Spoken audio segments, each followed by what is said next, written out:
Brian Baldinger here with me inside the BetMGM studio for a Baldy breakdown on some of the wide receivers. And let's first start out with Ohio State's Garrett Wilson. We saw his speed at the combine with a 4.38 40. He's more than just fast, though. Yeah. I mean, this is a very talented group of receivers, talented class. But right here at the bottom, like, he's going to run this route, okay? And this is just a speed out, right? But when he runs it, watch the amount of separation that he gets. That's the key. For the quarterback, how quickly does he run? When he puts that foot in the ground, he's got 5 yards of separation. You love that aspect of his route running.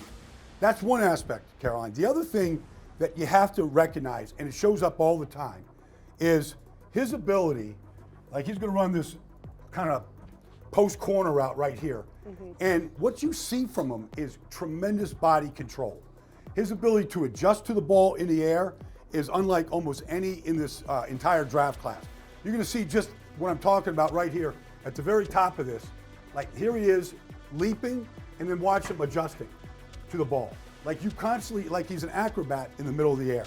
Like, you love that aspect, back shoulder fades, the ability to adjust to wherever the ball's at. He's great at that. Truly showing his athleticism. But what about his teammate, Chris Alave? They were a tandem this past season. They are. This is the national championship game 2 years ago against Clemson. He's going to run this double move out here.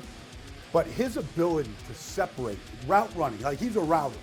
So when you think about the Cooper Kupps of the world, the Devontae Adams, Stephon Diggs, like he has that ability right there.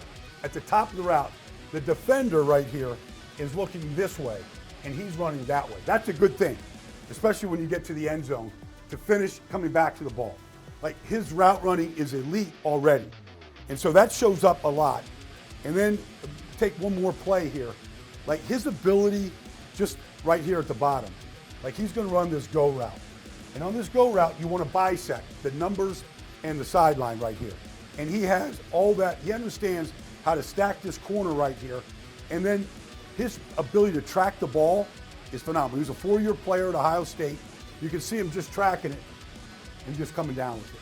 Late hands, like not running out here like this, but late hands to the ball.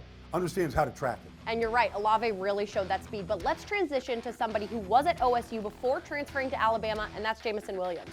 This guy, when you talk about speed, like this speed that he has, it's like he just changes the game, every game that he's in. Like, he had 15 touchdown catches this year at Alabama, and he's off the chart. I mean, he runs by everybody, and it keeps showing up. Like, his ability just to get, like, vertical right now. He's going to run, like, this safety right here. He thinks, like, he's in good position. He's not. He's in bad position right here because Jamison's going to run right by him. Like, those guys at Georgia can flat out fly. He ran right by him. And it shows up in all of these plays. Like, his ability right here against LSU, like, here he is. Like, he's just going to run right by LSU, all right, for a touchdown. But that's what you see from him. Just straight, flat-out speed. Now, he tore his ACL in the national championship game, so he didn't run for the combine. But people think that he runs in the 4.2s.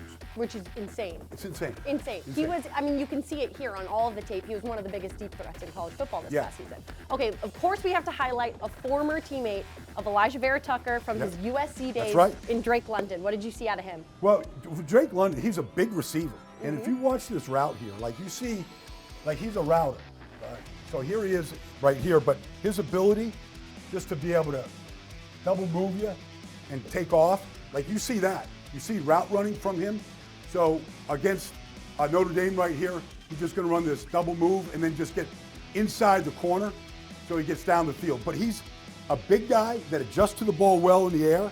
And when you watch him, like right here in the slot, like he's going to run this route down the middle of the field, kind of split the safeties. But his ability to adjust to the ball in the air and use his size is what you kind of like about him. Like, Notre Dame's got a good defense for him right here. But right here, at this moment of what we call the moment of truth, like a 50-50 ball, the contested catch, he's going to jump first. He's going to use his body, almost like low post basketball. So be able to put the defender on his back. He does that naturally. And so very, very talented player and a guy that probably is going to go pretty quick in this draft. That's a true testament, like what you just showed right there, to his athleticism as a whole. He is a phenomenal athlete. But Baldy, thank you for the insight. This really helped break down each of the top prospect strengths in the wide receiver category.